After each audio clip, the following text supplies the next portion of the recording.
Hello, it's Jane. It's September. I'm back down at the allotment and my goodness, we've had a few weeks of it, but never mind, let's just enjoy today.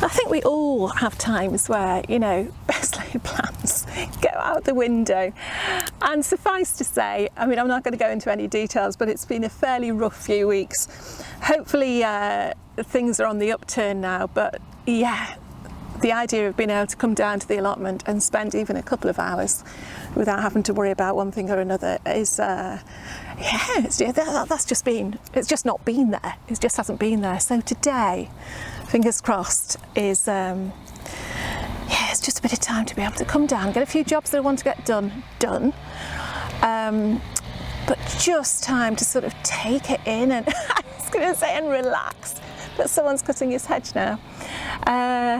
So I'm going to, a couple of jobs I've really been looking forward to doing is stringing my onions and measuring our tallest sunflower. Tallest so far, it might still have a while to go, but yeah, just a few things I want to get out of the way. So yeah, come along, we'll have a little look.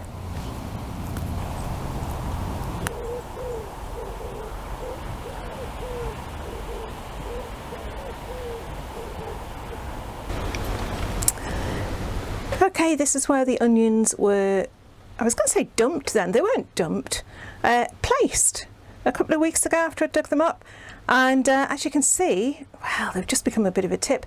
They have dried out beautifully, but then there's been the odd one I've pulled in and just shoved it on the top, and then look, there's some shallots. So it's about time I got these sorted out. So today I'm going to start going through them, checking which are okay, if there's any that need using up straight away, and but the fun bit is the ones that are left. I'm going to be showing you how I string them.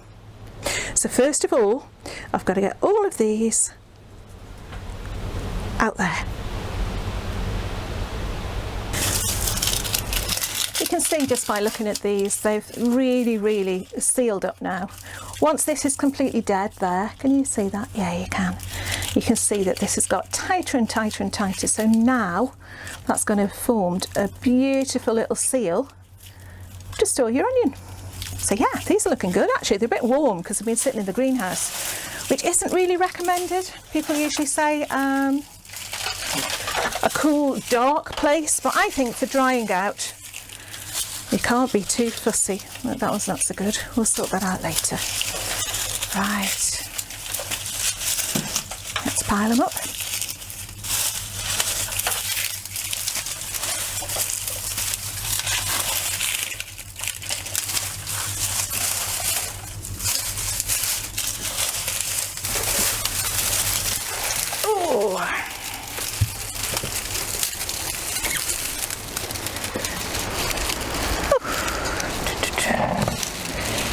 There we go.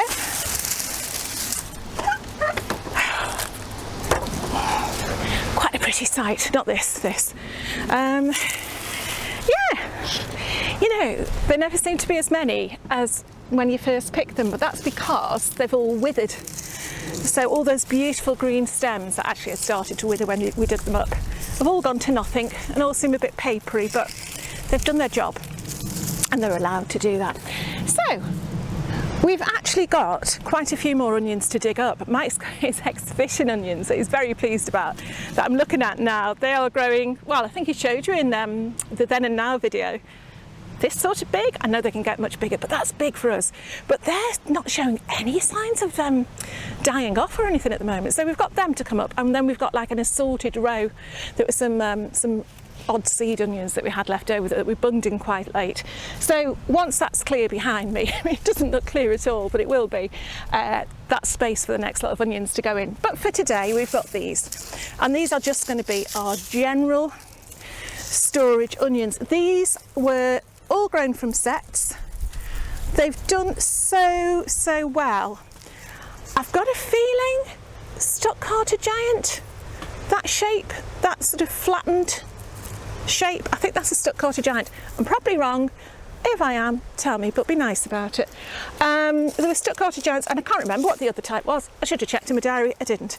But you can see there, I have literally just rubbed those bits off. Those bits at the end. If I bring them a little bit closer, I'll bring you this one. This is only a tiny one. You can see there now, they're so brittle. They pretty much just rub off. See? So, what you don't want to do is cut them off too soon. I've let them just dry naturally, mud and all. When I picked them, I know a lot of people like to clean them up straight away and take off the outside layers, if you like, but there's no point.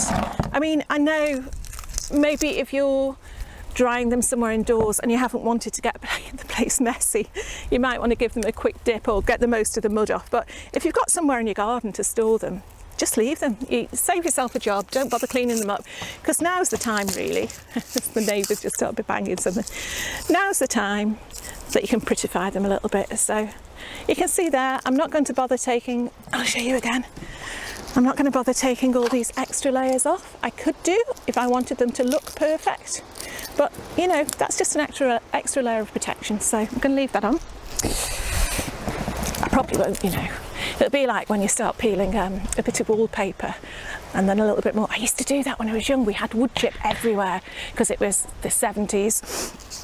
And I remember lying in bed and just picking off one bit of wood chip at a time and thinking, oh, no one will notice. It was ever so therapeutic. Yeah, and before you knew, you woke up in the morning, a quarter of the wall had disappeared. Sorry, Mum and Dad. Right, okay, what I am going to do then, I've just rubbed those end bits off. If there's some straggly bits that don't want to come off, don't cut it right to the base. There's no reason to do that at all, but you know, just so it looks like that. And I'm going to leave, I mean, I haven't even cut anything off that end, but I'm going to leave a bit of stalk because I'm going to be stringing them and I'm going to need that bit to hang my onion with. So yeah, make sure you don't cut them too short. If you want to just store them as individual onions in something like a wicker basket or somewhere nice and airy, you don't want to stack them on top of each other too much, yeah, you could cut that short if you wanted to, but I'm going to use that as a hanging tool. So here I go. That one, same again. I'm going to leave, I wonder if I could just pull that off. You can, you know, look at that. Any extra that you don't want, take off at the end. So yeah, it's just a case of going through. And as I say, this helps you, oh look at that, this just helps you have a good look at what you think is going to store well. Not so sure about this one. Yeah, this one's looking a little bit split. And that can be caused by if you leave them in a little bit too long and they're ready to harvest. I know we did this with several of them. They're ready to harvest one day and you leave them and then you have a real downpour and they just split. Same with your tomatoes or anything really that have a sudden influx of water. Yeah, I'm going to leave that one out. So yeah, I'll put that one in there for now. That's it. Just have to sit here doing this. Quite a breezy day. Nice day. Very bright actually, which is why I'm squinting again.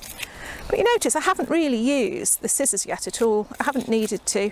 Any mud that was on them has just basically gone off to dust. So however dirty they were when they first landed in the greenhouse has now gone. And I don't know, can you hear that? If I do that, I'm going to do it on another one. Let's see, I'll do that next to my microphone. That's how papery thin they all are. That might be too short to hang. Again, we can sort that out at the end. So I'll put the little ones there. Yeah, just have a little, just enjoy it. You see, that's a completely different shape. Don't know what sort that one is. I don't want to pull the roots off. I'm going to use the scissors for this one.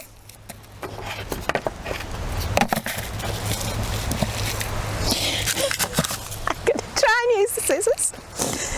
I tell you, it's just been one of those, I say week, it's been one of those months that I wouldn't want to repeat.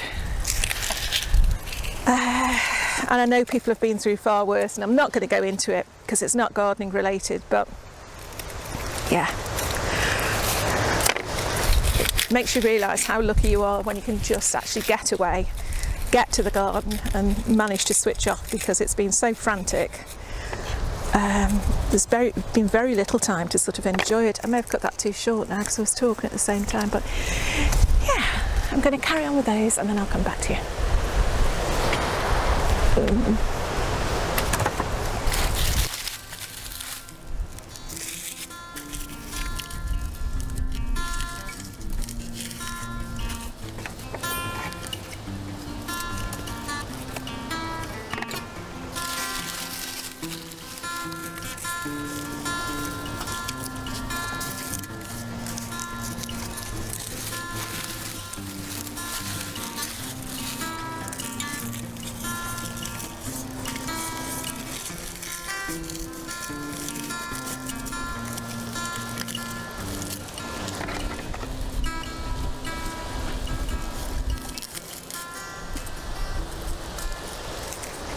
Okay, there we go. They're the ones I've got for now, cleaned up. We've got, if I show you, these are all the ones that, yeah, I've just cleaned. They're very sound.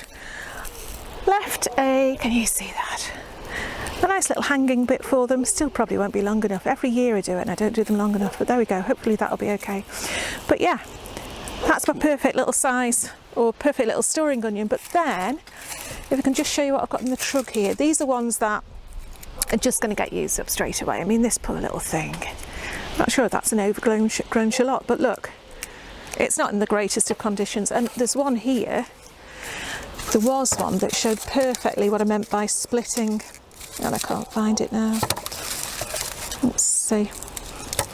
I mean, look at this one. Actually, you can see with this one, look. Can you see that?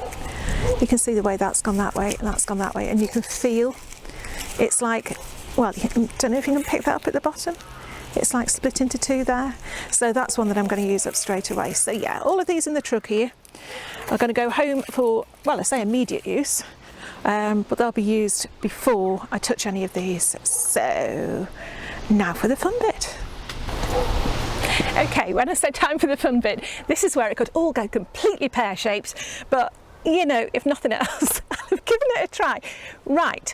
One of my first issues was, the first thing you need to do is get somewhere where you can hang a really strong, think of one of those S-hooks, or maybe a branch, but some sort of strong place, rod, hook that you can hang your string from. So I thought, I know, I'll hang it between the two greenhouses.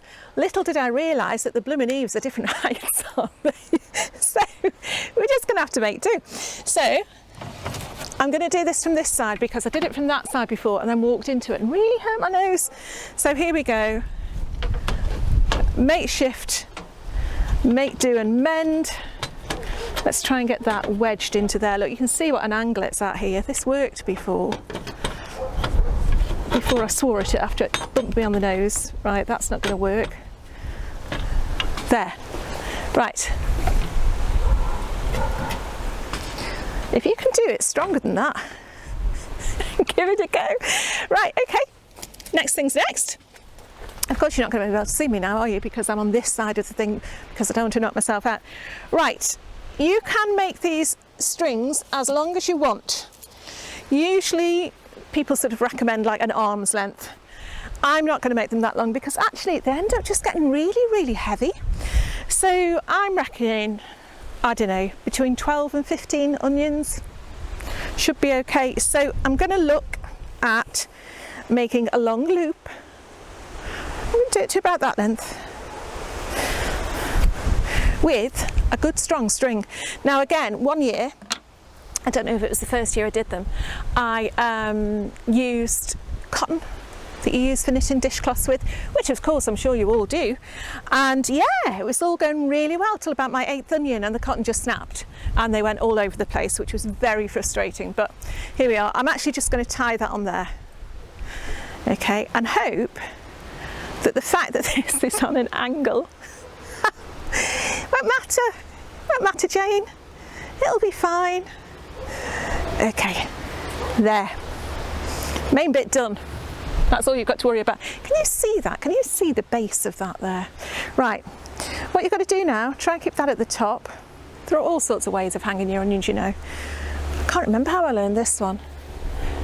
You could plait them if you were very clever. If you were really good, you could do them like you do your garlic, but I'm not that good. I do it this way.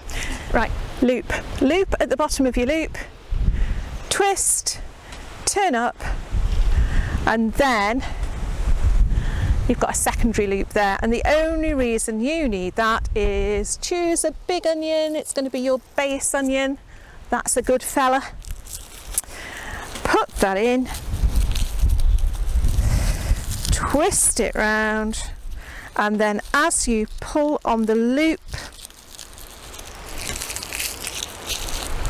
the onion there, that locks that in. That is your first one done, and that will act. Can you see that there? Let me just see if you can see. Yeah, you can see me on. It's like a bit like Halloween, isn't it? We used to do the apple things. Anyway, yes, so that is now locked in. That is your base onion, and it's a bit like a pendulum. I remember someone saying it should act as a pendulum. That then makes life so much easier because that is now holding your loop, so it's not going to go everywhere. So all we're going to do now is we're going to fold the onions in, but the reason we have that bit there, this is probably too thick to show you on actually. Let's get a slightly different one. This bit, that's a small one. Let's go back to it, right? Okay, that bit there, you're going to make sure you twist it. Can you see if I do it that way? And the onion is going to come back down over the stem like that, and that's going to lock it in. Hopefully, obviously my finger's bigger than the piece of string, so let's just have a go. I'll show you. Sometimes the best thing is just to give it a go. So put that in there. Put the stem, you're folding the stem. Can you see that? I've got my onion upside down. I'm folding the stem under, twist it round the string, and that's it. I'm quite pleased actually. They haven't fallen out yet. Right, next one. Onion.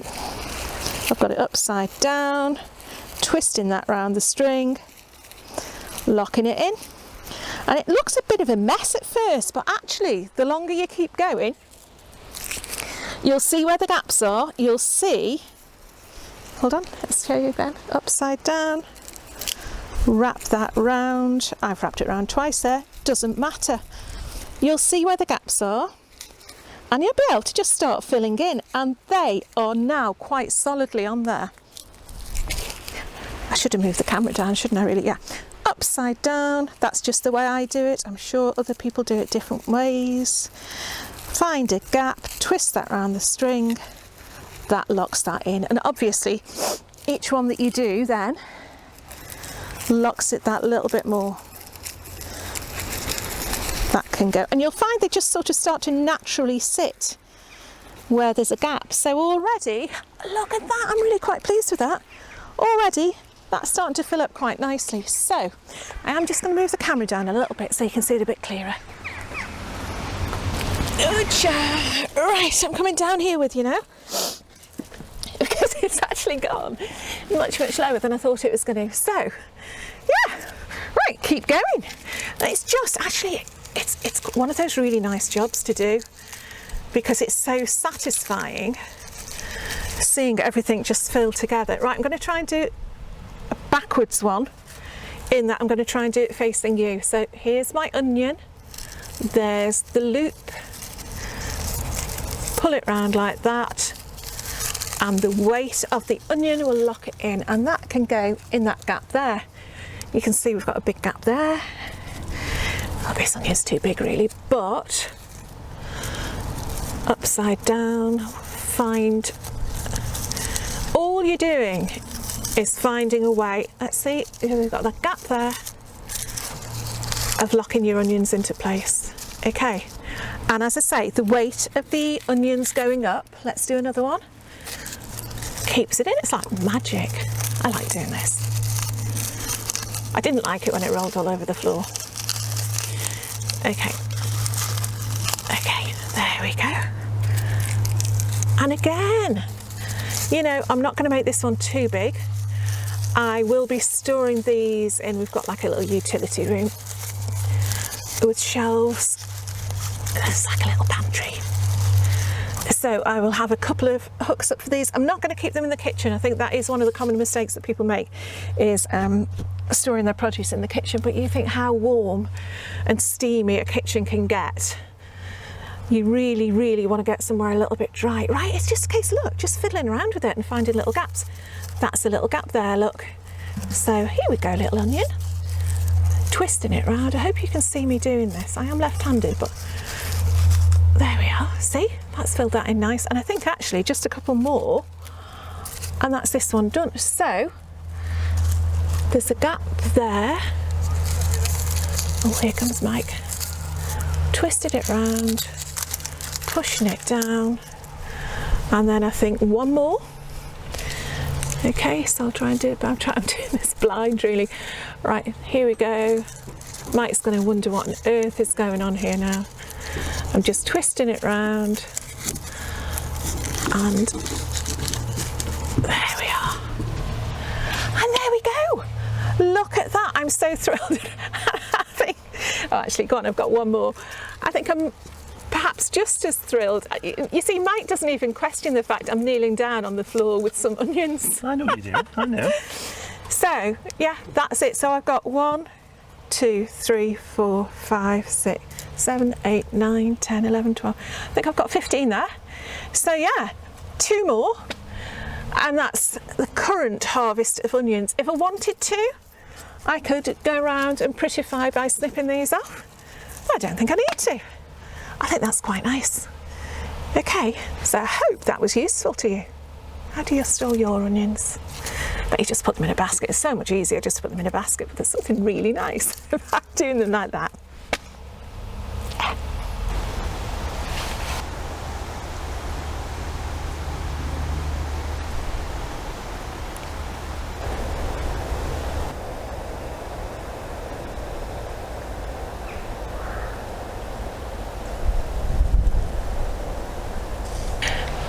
Okay, I had a piece of string. Hey Tiddles! I can tell you it's 11 foot tall. You reckon 11 foot? No, it's about 10 foot 9. I reckon it's about 10 foot 7. Right, so... It's my job to be... No, your job is to not let me die. Okay, so, yeah. Tiddles is helping. There. Okay, Done. ow! Oh, got it. Yep. Okay. This only goes to 10 foot, so... Okay, let's get that round. Okay, that's 5 foot.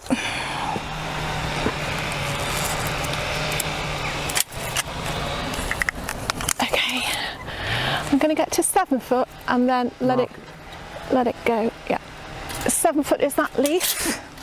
Let go. Okay. I'm not going to hold you now. Don't let me die, Mike. Ocha. Okay. This is the first time I've ever done this, and hopefully I'm not going to make a habit of it. Let's see. So the leaf is... I've got a wobbly tape measure. Okay, that's that. Oh my goodness. Oh my goodness. It's... Where do you measure to? To the head of the sunflower, obviously. Oh. Okay. Oh, Okay. is that right? Okay. What does that have to continue? Okay, 7 foot and 3 foot and 4 inches. 10 foot 4 inches. 10 foot 4. Not bad. A mighty sunflower. It's not finished yet. Yeah, but I think I might be finished measuring it though. Yeah. Wow, let me down. My knees have gone funny. Right. Yeah.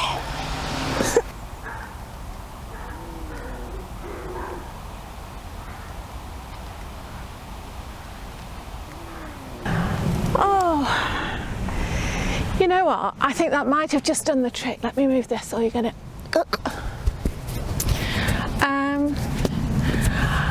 I did put on my Facebook page a few days ago that things were, you know, particularly bad at that time. I managed to get about half an hour to come up to the allotment, and I thought, yeah, it does the trick every time. It just calms me and makes me feel a bit better. And I came up and I realised now. I cried at the time. I tell you, I literally did. That's how sad I was. But yeah, all the main crop potatoes, all the foliage had been got by blight. So I don't know how long we'll be able to store those for. And all my outdoor tomatoes have got blight. Not really badly. They've still got leaves on, but they're starting to go. And when the tomatoes themselves are ripening, instead of ripening to, you know, whatever colour they're going to be, so in my case purple, yellow or red, they go brown. So even though you think, well, I'll pick them early, sometimes they'll ripen okay, but once you've got the blight in the stem of the tomato, it's, you know, that's like the lifeline to the tomato. So it's travelled along the stem very often, not all the time, into the tomato. And I suppose you could eat the tomatoes green. And no, I mean, we make the green tomato curry that Richard and Paul have got on their website. Go and have a look at that. If I remember, I'll put a link. It's absolutely beautiful. But you know, all your ideas and all your dreams have been able to live off pasta sauce all through the winter. They've gone to pot, really. So yeah, so it didn't do the job that day. And to be honest, I just felt like saying, stuff you, garden.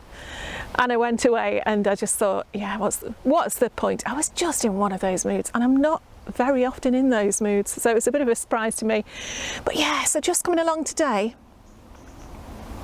I didn't quite know if I'd feel the same. Things outside the plot are lifting anyway, but it's just been wonderful. There's been no rush. There's been no urgency to get things done, although as ever there are 101 things to get done. Things we were hoping to do this summer, we haven't been able to. So the top shed needs sorting, all that top area needs sorting. We'll maybe get time over the autumn. When I look back to where we were this time last year, we're so much further on. But there's still things that in my head, I was hoping it would all be complete, but you know, that was me just jumping to conclusions. And there are lots of other metaphors for that, and I can't think of any of them. And if I did, I'd probably get them mixed up, so I'm not even going to try. But yeah, so anyway, long and short, the other day I'd fallen out with my garden. It was the last thing I needed. Today, I'm back in love with it because it's exactly what I needed. I've got those jobs done. Again, that job of stringing the onions, it's actually really therapeutic. Once you get the hang of it, it's really therapeutic because, yeah, and it's quite creative. You can, I don't know, I just really enjoy that. That and deadheading. I find deadheading really quite therapeutic as well, which is quite odd because I've got loads to do. But yeah, that sort of made me feel like I've actually done something solid and positive as well, which is good. I'm just looking round as I talk to you. Of course, you're facing the wrong way. I'm looking at all the pretty flowers. But yeah, going back to the blight thing, I do this every year as well. I say, I'm not going to grow outdoor tomatoes next year. I've had enough. Too much time and effort goes into it. You get maybe half of your crop before the blight hits. And then I thought, it's when you see other people and their fantastic harvest, you just keep thinking, go on then, I'll give it one more try, you know. And of course, by the time spring comes around and it's seed sown and everything, you think, oh, what's the harm? What harm can it do to put a few ones in to go outdoors? But what I am looking at for next year is to get some sort of polytunnel. Again, I keep looking past the camera because I'm looking at where it would go, because I know, you know, the people who do have polytunnels, it cuts the risk of blight down by, well, 90%, 95%, you know. So yeah, that would be one way forward, because we do use tomatoes. They're like one of our staple crops. It's like the onions and the garlic. We use them all the time. So, you know, I do want to sort of keep forging on with that, really. I have tried some of the blight resistant ones. I did do Crimson Crush for a couple of years running, but to be honest, I didn't find the flavour too good. But that's where you've got to weigh it up, isn't it? You want to risk the blight, you want to have a decent flavoured tomato. I want both. So yeah, we'll see what next year brings. But yeah, so today I'm happy again with my garden. It's been a funny old video. It's a funny old time of year. Definitely autumn now. It's September. Everyone's back to school in England next week. So that always marks the end of summer in my head.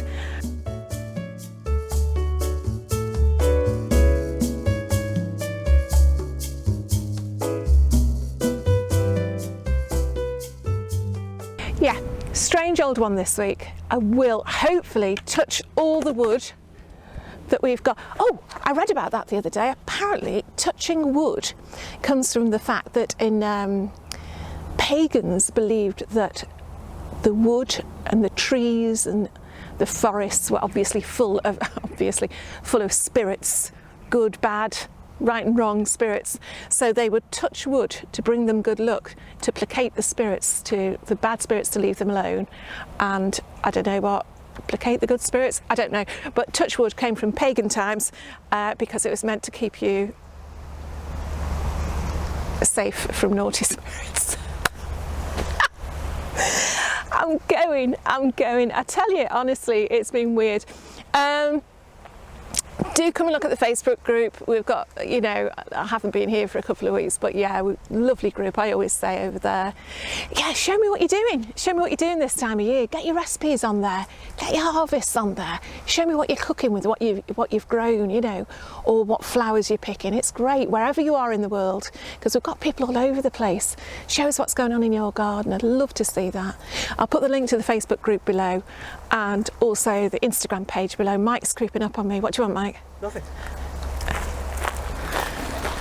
It's such a photo bomber.